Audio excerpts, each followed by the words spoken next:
You are nice guys. I will make it easy. I killed those two bums, and I also killed a few other people. It was Independence Day in the 1960s, in Astoria, Long Island, and many people had gone to the beach or on trips. Some stayed home enjoying their hobbies. Lisa loved her garden and her quiet street, but not today. Despite being surrounded by her rose bushes, she couldn't shake that awful smell lingering around her. When she couldn't ignore it anymore, she decided to follow the smell.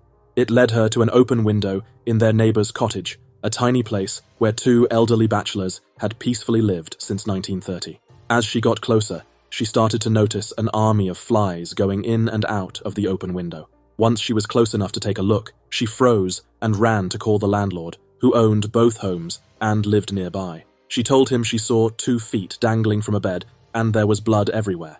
The cottage was occupied by Frederick Sess, aged 78, and John Rescingo, 62, a disabled World War I pensioner. They were both familiar figures in the community. The landlord rushed to check on them, but it took him a moment. Then, he hurried to the Astoria precinct and found Patrolman Peter Dispenza on traffic duty outside. "Something bad happened, and you better come and take a look," he told the policeman. What they discovered was a scene out of a horror movie. Murder weapons everywhere, broken beer bottles, a shovel, a chair leg, Frederick on his bed with a cracked open head, slashed throat, and multiple stab wounds.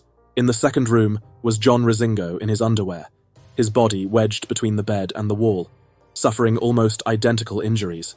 The medical examiner determined that both victims were killed around the 30th of June. The nature of the killing style meant just one thing: it was done by a mad killer. While detectives searched the cottage for clues, they found a piece of cheap notepaper on the countertop with a cryptic message: "How do you like these murders? I'm so sorry. God bless the people on the parole board. They are real intelligent." Detective Lieutenant Joseph McCormack was the lead detective and was aware of the note left behind. The brutality of the murder, plus the absence of efforts to cover up the crime, meant only one thing: the killer wanted to be caught. If they didn't catch him, he would kill again soon. Sess's brother, August, was the first to appear. He lived in Astoria next door to his brother. He was shocked after seeing his brother's battered body and told the detectives he saw a man walk up to the door of the cottage last Tuesday night. The man was of medium build, about 45 years old, 6 feet tall, about 150 pounds, with greyish hair and a grey suit. 3 hours after the discovery of the murders, detectives visited a local bar. The bartender was already aware of the killings and knew both victims. The bartender recalled a man in his late 40s, dressed in a grey suit, who came late to his bar last Tuesday night for a few beers. The bartender noticed blood on his hands, but the man casually said he was in a fight. After a few beers, the man left. When asked for more details, the bartender described the man as about 6 feet tall, weighing about 150 pounds, with grey hair. The next morning, in Elmira, New York State, about 300 miles from the murder scene, Michael Morgan, news director for radio station Whelm, was working on the story. He came across the note left behind, and the words, "God bless the people on the parole board," struck him.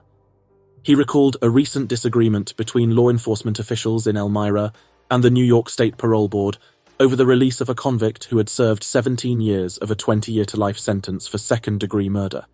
The killer, Frederick Charles Wood, then 48 years old, had been convicted and jailed for the killing of John Albert Lohman, whom he had bashed with beer bottles until the skull cracked. Judge Bertram Newman, in sentencing Wood, had recommended the maximum term for the protection of society. Michael Morgan, the news director, remembered Judge Newman's objections and how he insisted never to release Wood. The judge had known Wood since 1927 when he was 15 years old and arrested for stealing a car. In 1929, at 17, Wood was arrested for beating and robbing a man. He was sent to Elmira Reformatory for 2 years, released in 1931, and recommitted a year later after getting drunk and annoying women. For a short time that same year, he was sent from Elmira to Dannemora State Hospital for psychiatric study and treatment. By November, he was again considered for parole and was released. A month later, he was back in Elmira for being drunk and chasing and annoying women. This time, the parole board did not see him fit to be paroled, and he had to serve his full term until February 1940. Less than 2 years after his release, he committed the murder that Judge Newman had advised should be enough to lock him up for good. Elmira Police Chief Eugene Golden called Wood an undesirable who could never adjust to life outside prison. He added, "We went to school together. He was a bad egg. That's why I opposed his parole." I know the sort of things Wood is capable of committing. All these protests somehow did not impress the parole board, and Wood was released 33 days before the double murder. Michael Morgan, the news director, after recalling those details, called Detective McCormack. The detective then called the parole board, and the answer came. Wood had been released from jail and had skipped parole, but he had been picked up, and he was now in lockup in Manhattan. Detective McCormack picked him up and drove him to Astoria. Wood asked for a cigarette and coffee, and then he said, "You are nice guys. I will make it easy. I killed those two bums, and I also killed a few other people." What followed was his horrified confession of all his crimes. It didn't matter to me who I killed, just so long as I could kill. I came to New York City after getting out of Albany, disgusted with my laundry job. On Tuesday, I went up to Times Square.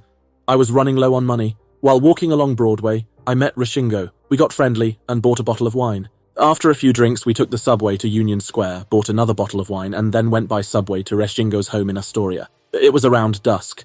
Fred Sess was asleep in his room, but I didn't know that then. We continued to drink. Finally, Rescingo made some advances I didn't like. I pushed him away. He then went to bed. As he lay there, I got the idea I ought to kill him. So I took a beer bottle and smashed Rescingo's skull while he was lying in bed. He opened his eyes and stared at me, but there was no fight in him. He gave me no argument. I hit him again. The bottle broke in my hand.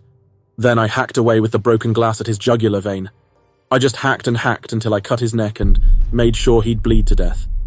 When he was dead, I took my penknife and chopped up his body. After that, I looked in the other room. Sess was sleeping there all the while. I didn't even know he was there. I went into his bedroom and took a coal shovel and cracked him over the head with it. He never woke up.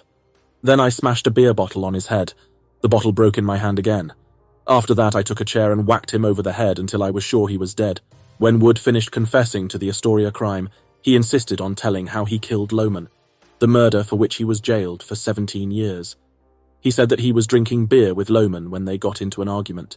He kept smashing the bottles on the victim's head until he heard a crack. Then he started stabbing him and stuffed him in a sofa before leaving. The detective asked him if there were more victims. Wood said, "Sure. Let me tell you about the dame I killed. Her name was Pearl Robinson. That took place in 1933, and the cops don't know to this day who did it."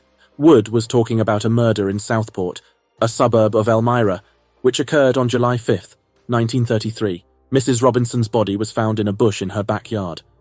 Wood said, "I sneaked up on her and got a rope around her neck and stabbed her and kept stabbing. I don't know how many times. I just kept stabbing away from the top of her head to the tip of her toes." Police later revealed Mrs. Robinson was stabbed 142 times, a detail that was never made public. Detectives asked if he killed anyone else.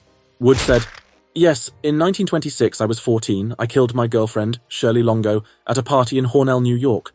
She was 15. She was annoying, and I decided to kill her. I bought some arsenic and stuffed it into cream puffs that were on the table at the party we went to. 3 girls ate them, and they all got sick. But Shirley was the sickest. The others got well, but not Shirley. She died, and I was happy."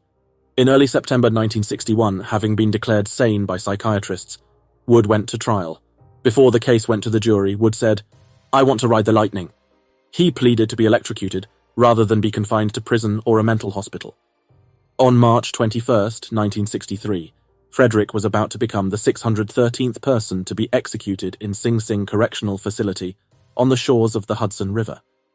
His last words addressed everyone in the manner of a teacher speaking to a class of students.